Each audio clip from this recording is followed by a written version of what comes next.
पढ़ाई लिखाई छोड़ करके जब भागे 1904 ईस्वी में गए छपरा जिला, वहां पर एक आदमी ने बुला करके कहा, सुनो इधर, बड़ी कम उम्र में तुम साधु बन गए, क्या बात है, क्या बात है, इतने कम उम्र में साधु बन गए। तो गुरु महाराज भी तड़के उनको जवाब देते हैं लगे हाथ कि आप गृहस्थ क्यों बन गए, आप बताइए।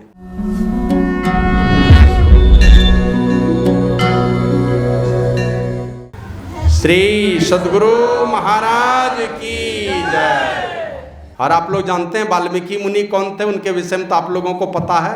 कौन जाति में पैदा हुए तो ये भी पता होगा आप लोगों को। कौन जाति में पैदा हुए? मेहतर परिवार में, मेहतर खानदान का बेटा है वाल्मीकि समाज का। अब उस खानदान में पैदा होकर के गुरु की कृपा और अपने पुरुषार्थ के बल पर दुनिया को दिखाया है कि गुरु की कृपा हो और अपना पुरुषार्थ हो तो क्या नहीं कर सकता है। लोग गला काटने वाला प्राण देने वाला बना, गुरु की कृपा हुई तो, और अपना भी पुरुषार्थ था उसके साथ में। बैठे तपस्या करने तो बैठे रह गए, बल्मीक का ढेर हो गया, दीमक का ढेर लग गया पूरे शरीर में, लेकिन तपस्या से नहीं उठे। जो बताया नारद बाबा ने यही करना तो बस यही करना, जान चली जाए तो चली जाए। बाबा कबीर कहते हैं, यह तनविस की बेलरी गुरु अमृत की खान, शीश दिए जो गुरु मिले तो भी सस्ता जान। गर्दन भी कटा दो अगर गुरु मिल गए सच्चे सदगुरु, ये गर्दन भी जोड़ने का सामर्थ्य उनके पास में है, फिर दूसरा जीवन मिलेगा।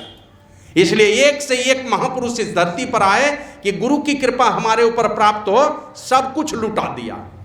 हम लोग अपने गुरु महाराज को ही देखते हैं, पढ़ने में कुशाग्र बुद्धि के, 1904 ईस्वी की बात है, पढ़ने में कुशाग्र बुद्धि के तो जरूर कोई बड़े अफसर बन जाते, लेकिन क्या किया, बस थोड़ा सा परिवर्तन हो गया कि जानते हैं कि पढ़ाई लिखाई छोड़ करके जब भागे 1904 ईस्वी में गए छपरा जिला, वहां पर एक आदमी ने बुला करके कहा, सुनो इधर, बड़ी कम उम्र में तुम साधु बन गए, क्या बात है, क्या बात है, इतने कम उम्र में साधु बन गए। तो गुरु महाराज भी तड़के उनको जवाब देते हैं लगे हाथ कि आप गृहस्थ क्यों बन गए, आप बताइए। यही पूछा, आप गृहस्थ क्यों बने? तो बोला हमने तो कभी विचार ही नहीं किया। बोला आपने कभी विचार नहीं किया इसलिए गृहस्थ बन गए, और हमने विचार किया इसलिए मैं साधु बन गया।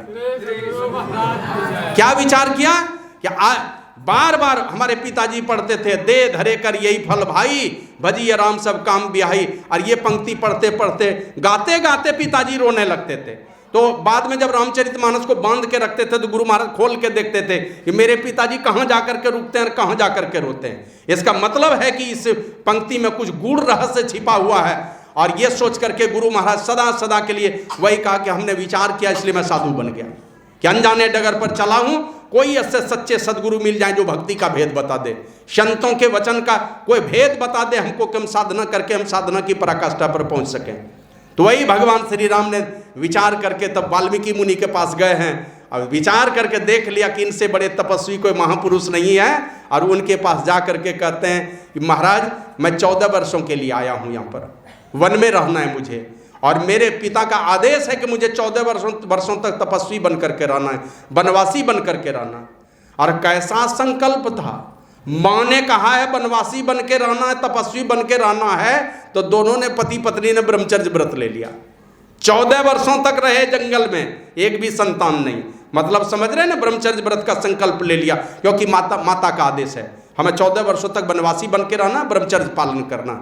14 वर्षों तक रहे, और रहना था उनको 14 वर्षों तक। तो पता पूछने के लिए गए कि मैं कहाँ पर रहूं, कौन से जगह में रहूं कि हमारे जीवन में परेशानी कम आएगी, जहां खुशियां ही खुशियां होंगी। ये भगवान श्री राम उनसे प्रश्न कर रहे हैं। अब देख लीजिए दोनों का वार्तालाप किस प्रकार का है। एक तरफ प्रभु राम है, जिनके विषय में तुलसीदास जी महाराज लिखते हैं, राम ब्रह्म परमारथ रूपा, अविगत अकथ अनादि अनुपा। ये है राम की परिभाषा। ब्रह्म है, परमार्थ स्वरूप है, अविगत हैं, अलख हैं, अनादि है, जिसकी उपमा किसी से नहीं की दी जा सकती, इस प्रकार का रूप है। और दूसरे तरफ वाल्मीकि मुनि के विषय में हम लोग पढ़ते हैं, उल्टा नाम जपत जग जाना, वाल्मीकि ब्रह्म हो गए। एक तरफ राम ब्रह्म, दूसरे तरफ वाल्मीकि मुनि ब्रह्म। अब दो ब्रह्म का वार्तालाप है, माना दुनिया वालों को सिखाने के लिए दो ब्रह्म का वार्तालाप है। दोनों एक दूसरे को पहचान रहे हैं, वे भी पहचान रहे हैं ये कौन, और ये भी पहचान रहे हैं वो कौन। अब वो पहचान किस तरह से रहे, तो वो कहते हैं जैसे सामने में जाके प्रकट हुए, कहते हैं मैं 14 वर्षों के लिए रहना चाहता हूँ, कहाँ पर रहूँ। तो वाल्मीकि मुनि सीधे सीधे कहते हैं, बिना कोई लाग लपेट के सीधे सीधे बोलते हैं, राम स्वरूप तुम्हार वचन अगोचर बुद्धि पर, अविगत अकथ अपार, नेति नेति नित निगम का। हे राम जी, आप मुझसे पूछने के लिए आए हैं, मैं तो बस यही जानता हूँ कि आप जो ये वाला रूप सामने में खड़े हैं ना, 2 हाथ और 2 पैर वाला धनुष बाण टंगे हुए, ये आपका असली स्वरूप नहीं है। का तब क्या है, तो कहते हैं तुम्हारा जो स्वरूप है ना, वचन अगोचर बुद्धि पर, वचन से नहीं कहा जा सकता, किसी इंद्रियों के पकड़ में आने वाला तुम्हारा स्वरूप नहीं है। माने इन इंद्रियों को औकात ही नहीं है कि राम के स्वरूप को पकड़ सके। ये मोटी इंद्रियां उसके विषय में कुछ नहीं बोल सकती। जैसे घड़ी साज की दुकान में या मोबाइल वाले दुकान में हम लोग जाते हैं, मोबाइल ठीक कराना है तो क्या करता, मोटर पंप वाला सड़सी उसमें भिड़ा देता है क्या, मोटर पंप वाला सड़सी उस मोबाइल के पार्ट पुर्जे को नहीं खोल पाएगा। उसी प्रकार ये आँख, कान, नाक, जिह्वा, त्वचा, हाथ, पैर, गुदा, लिंग, मुख, मन, बुद्धि, चित्त और अहंकार, ये 14 इंद्रियां हैं। ये 14 इंद्रियां परमात्मा के उस स्वरूप के विषय में कुछ नहीं कर सकती। कौन कहेगा, तो सारी इंद्रियों के हुकूमत से जब हम खुद अलग हो जाते हैं, स्वतंत्र भक्ति कर लेते हैं, मतलब सारी इंद्रियों के हुकूमत से जब हम अपने आप को बाहर निकालते हैं, आत्म स्वरूप में हम आते हैं, तो उसको परमात्मा का ज्ञान होता है। आत्मा से परमात्मा का ज्ञान होता है, इन 14 इंद्रियों से नहीं होता है। वाल्मीकि मुनि कह रहे हैं कि हे राम जी, तुम्हारा जो वास्तविक स्वरूप है वचन के परे है, इंद्रियों के पकड़ में आने वाला नहीं है और बुद्धि के परे है। हमारे गुरु महाराज भी लिखते हैं, बुद्धि परे चिंतन से न्यारा और अगम अनाम कहाई। वो पद है परमात्मा का जो बुद्धि से परे हैं और चिंतन से न्यारे हैं, वो पद है अगम अनाम पद। लेकिन रह में ही गुरु सेवा लीना तभी हुई रसाई। जो गुरु सेवा में लीन रहेगा, गुरु का चरण पकड़ के रहेगा, उसी की रसाई होगी, माना उसी का पहुंच होगा उस परमात्मा के पद में, दूसरे किसी का होने वाला नहीं है। तो फिर कहते हैं, वही प्रभु श्री राम के सामने बहुत सारे बखान करते हैं वाल्मीकि मुनि, वचन अगोचर बुद्धि पर, अविगत अकथ अपार, अकथ है जिसका पार नहीं पाया जा सकता है, और नेति नेति नित निगम का। हे राम जी, तुम्हारे स्वरूप को और कौन कहेगा। वेद भगवान ही तो कहते हैं नेति नेति, मना अंत नहीं, अंत नहीं। हे राम जी, तुम्हारा ऐसा स्वरूप है और उसके विषय में कौन दूसरा बखान कर सकता है, मैं कहाँ से करूं। करते भी जा रहे हैं, कहते हैं दूसरा कौन बखान करेगा। फिर कहते हैं, जग पेखन तुम देखनी हारे, वेदी हरि शंभु नचाव निहारे, तेऊ न जाने मरम तुम्हारा, और तुम ही को जाने निहारा। हे भगवान, आप ही बताइए, सारा का सारा संसार तमाशा है और वो तमाशा तुम देखने वाले हो, अब ब्रह्मा विष्णु महेश को भी तुम नचाने वाले हो। इतनी सामर्थ है तुम्हारे अंदर में, ऐसे ऐसे कितने ब्रह्मा, कितने विष्णु, कितने शिव तुम पैदा कर सकते हो। ये सारे ब्रह्मा विष्णु महेश को तुम नचाने वाले हो। तेऊ न जाने मरम तुम्हारा। वे त्रिदेव भी, ब्रह्मा विष्णु महेश भी तुम्हारे मर्म को नहीं जानते हैं, और तुम ही को जाने निहारा। हे राम जी, तुम्हारे मन मर्म को दूसरा कौन जानेगा। ये ब्रह्मा विष्णु महेश ही नहीं जानते हैं, जिनके पास 3 औकात है, सृष्टि करने का, पालन करने का, संहार करने का सामर्थ्य जिस ब्रह्मा विष्णु महेश को है, वे त्रिदेव भी नहीं जानते हैं, तुम्हारे मर्म को दूसरा कौन जानेगा। फिर कहते हैं, सोई जाने। हे राम जी, ये त्रिदेव नहीं जानते, ब्रह्मा विष्णु नहीं, महेश नहीं जानते, लेकिन सोई जाने जे ही देहु जनाई। हे राम जी, हे भगवान, तुमको वही जानते हैं जिस पर कृपा करते और तुम जना देते उनको। जिस पर तुम कृपा करते वही जानेगा। सोई जाने जे ही देहु जनाई, और जानत तुम ही हो जाई। जिस पर तुम कृपा करते हो, जना देते हो, तो वो जान लेता है। जब तक तुम कृपा नहीं करोगे, तुमको जान ही नहीं पाएगा कोई। और जो तुमको जान लेता है, तो तुम इतने विशाल हृदय के हो, तुमको जो जान लेता है, फिर दोनों में कोई अंतर नहीं रहता है। जानने का मतलब ही है कि वो उसी में बिला जाता है। जो तुमको जाना वो तुमको पाके बिला गया।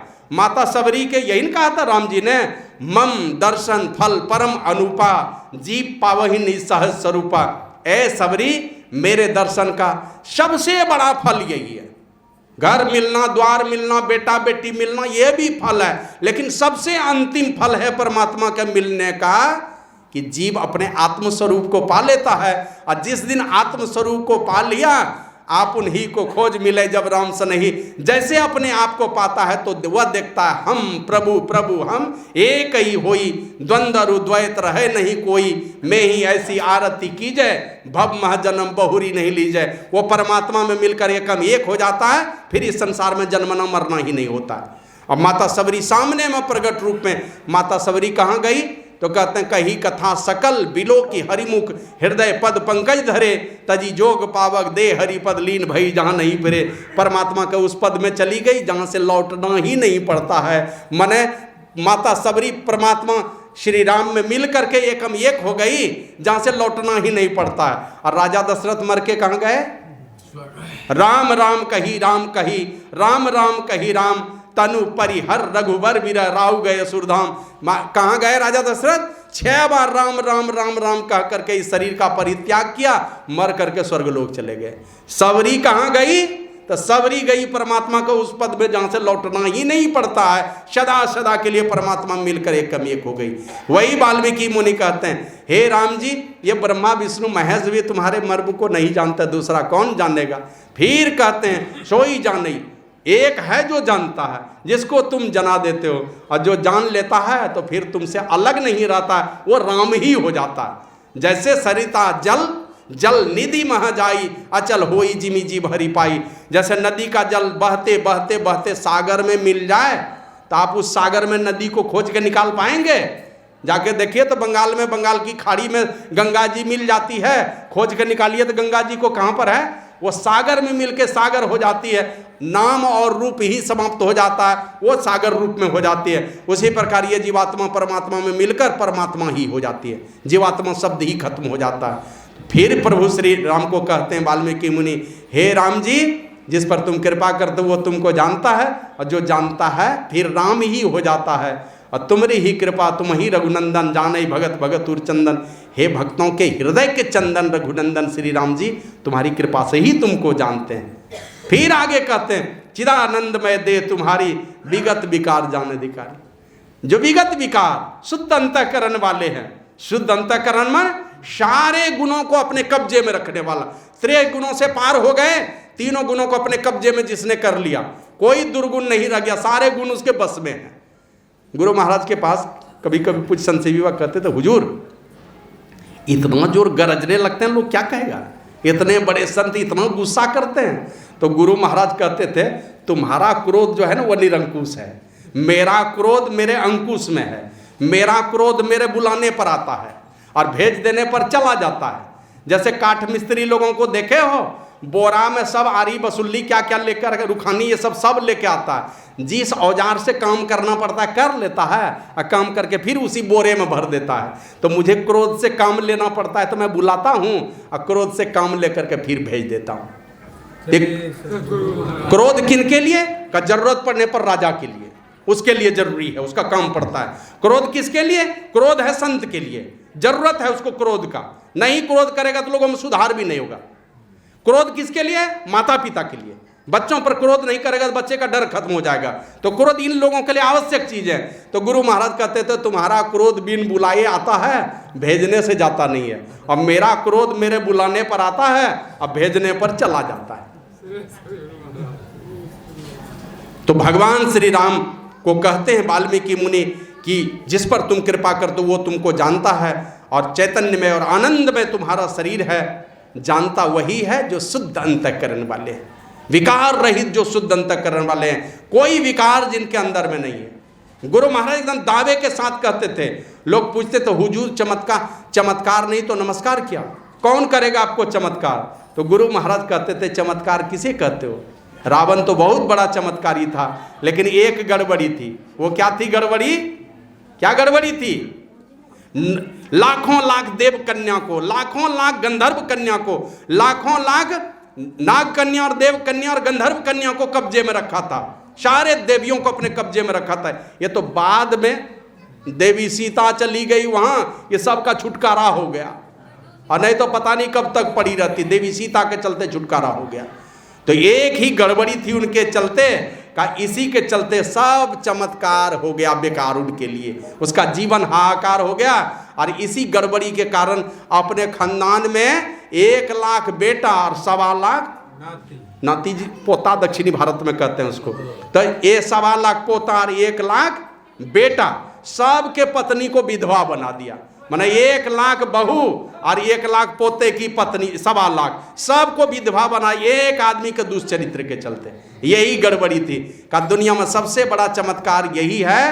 गुरु महाराज कहते हैं कोई जीवन भर झूठ नहीं बोला, कोई जीवन भर चोरी नहीं की, किसी ने जीवन भर नशा का सेवन नहीं किया, सब दिन पराई मां बहन को अपने मां बहन जैसा समझा, किसी को किसी तरह से दुख नहीं दिया। इससे भी बड़ा कोई आश्चर्य है क्या? यही सबसे बड़ा चमत्कार है दुनिया में। तो ऐसे लोग जो चरित्रवान पुरुष हैं, विशुद्ध अंतःकरण वाले जो लोग हैं, स्वामी विवेकानंद के पास एक शादीशुदा बहन गई और वो जाकर के कहती कि स्वामी जी मेरी इच्छा है कि आप ही जैसा हमको संतान हो, मेरी यही इच्छा है। तो बोला मेरे जैसा संतान ये तो संभव नहीं है, परमात्मा ही चाहे तब हो सकता है, नहीं तो ये संभव नहीं कि मेरे ही जैसा आपको बेटा हो जाए। हाँ एक बात है, अगर तुम्हारे पास कोई उपाय है तो बताओ, तुम्हारे पास कोई उपाय है। मैंने सीधा सीधी वो बोलना चाहती थी कि आप मुझसे ब्याह कर लीजिए। ये जाकर के उनके निकट जाकर उन्हीं की गोद में बैठ गए और बोले माँ मेरे जैसा बेटा तो भगवान तुमको देगा कि नहीं देगा, लेकिन मेरे जैसा बेटा चाहिए तो मुझे ही बेटा बना लो।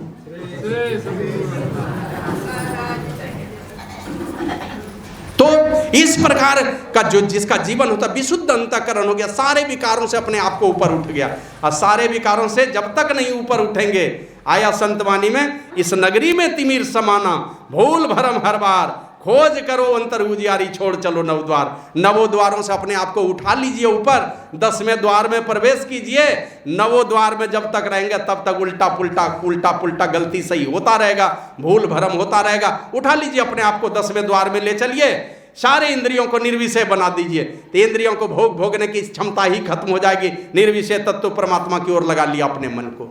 तो ऐसे जो विशुद्ध अंतःकरण वाले लोग हैं, कहते हैं वे ही तुमको जानते हैं, उन्हीं पर तुम कृपा करते हो। माने ब्रह्मा विष्णु महेश नहीं जानते हैं, अब महापुरुष की कृपा से जो अपने आप को त्रैगुणातीत बना लिया, तीनों गुणों से अपने आप को परे बना लिया, यानी तीनों गुणों को जो अपने आप को अपने कब्जे में कर लिया, ऐसे महापुरुष पर परमात्मा कृपा करते हैं और वे ही परमात्मा के रहस्य को और मर्म को जान सकता है।